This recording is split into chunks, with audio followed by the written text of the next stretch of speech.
I'd like to ask that, considering the fact that you agree that democracy is a destination and democratization is the journey, and when you speak about the journey of the APC, you seem to speak about it from just 2023, and you admit that you took a fractured economy. Remember that APC was there 8 years before 2023. So tie that to consolidation of democracy. Tie that to the fact that people no longer trust the judiciary. Tie it to the politicization of the judiciary and the judicialization of politics. Tie that to the fact that clearly you have a minister in your administration who openly sits on television and says a president saved a governor in this administration. Tie that to the fact that there is absence of consequences. When you speak about GDP, please tie it to the fact that you meet everyday Nigerians, and when you interact with them, do they reflect the economy that you speak about, the GDP? Those are the things I want you to speak to. All right. Thank you so much. The identifier is very important.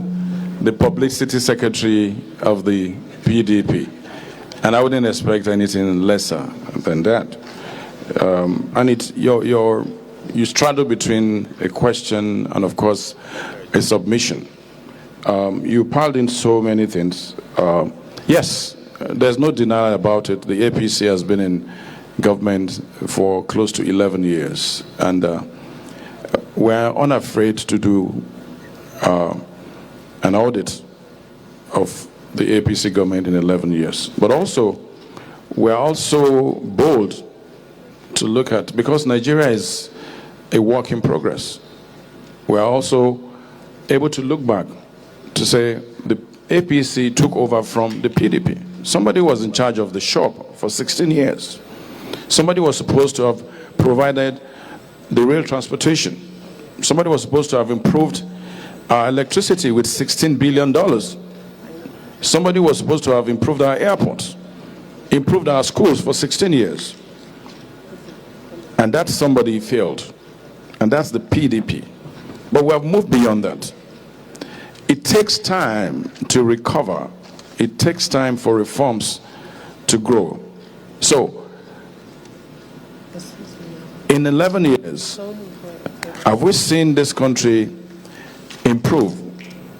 On the democratic level, yes. But we talk about the judiciary. And what we're seeing in the judiciary today is not particular to the APC in government. Reforms of the judiciary, the calls for that reform have been on for a long time. My sister has talked very eloquently about the legislature. We have the former Senate president here. I've never been a lawmaker. But you also know very clearly that every government we have, every set of lawmakers that come in, it is absolutely incorrect to want to simply label them as rubber stamp. Just imagine the Constitution, 109 senators, 362 House of Rep members, 360, and you say they're entirely rubber stamp. These are representatives of the people. And we have seen them in the last 2.5, 3 years pass laws that have benefited Nigerians, no doubt. Nations take loans. Nations do take loans. America is heavily in debt. This administration is taking loans it can justify. It can point to projects for which these loans. So I think it's important. There are a few things you raised here that are personal. I want to stay on substance. But I know that the work of building this nation is a continuous one. Every administration inherits liabilities and assets. And I dare say that every government that comes in place tries its best to make sure it meets the challenges head on. Is the APC doing that? Absolutely. Okay. Are problems over? No. But I challenge everyone here to say, look at where we were 2023, 2022. and look at where we were now, just take simply the unification of Forex, the arbitrage, 70%, the stability that has been brought into that entire Forex market. Take 20 years of fuel subsidy, the bleeding that took place, and where we are now, freeing up the resources for the subnationals, 60% increase, etc. Right. Let's stay with the facts and leave the noise aside. Okay. I suppose inadvertently, the Tinubu administration has become the backdrop to our conversation this afternoon. But let's proceed. Your contribution, sir. Yeah, thank you. My name is Comrade Issa Aremu. I'm the Director General of the Premier Labour Institute in Ilorin.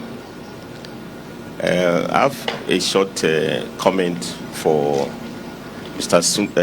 Sunday Dare. But before then, let me say there's something that has been working, which I thought all the panelists will have recognized since we started this republic. I think it's daily trust. You know, and I think for daily trust to keep faith with 23 editions of National Dialogue is highly commendable. We shouldn't take this for granted. And we can expand it to also the media generally has kept this republic alive. But my suggestion to Daily Trust, before I come to Dari, is that we need to make your panel far more inclusive so that we can have holistic views about what is working and what is not working. Looking at all the panelists, you know, they don't live on minimum wage. My dear friend, I wish him quick recovery. Minimum wage earners cannot go abroad for medical treatment, you know. That's Malam Merufai. But what I mean about that is that labor can also say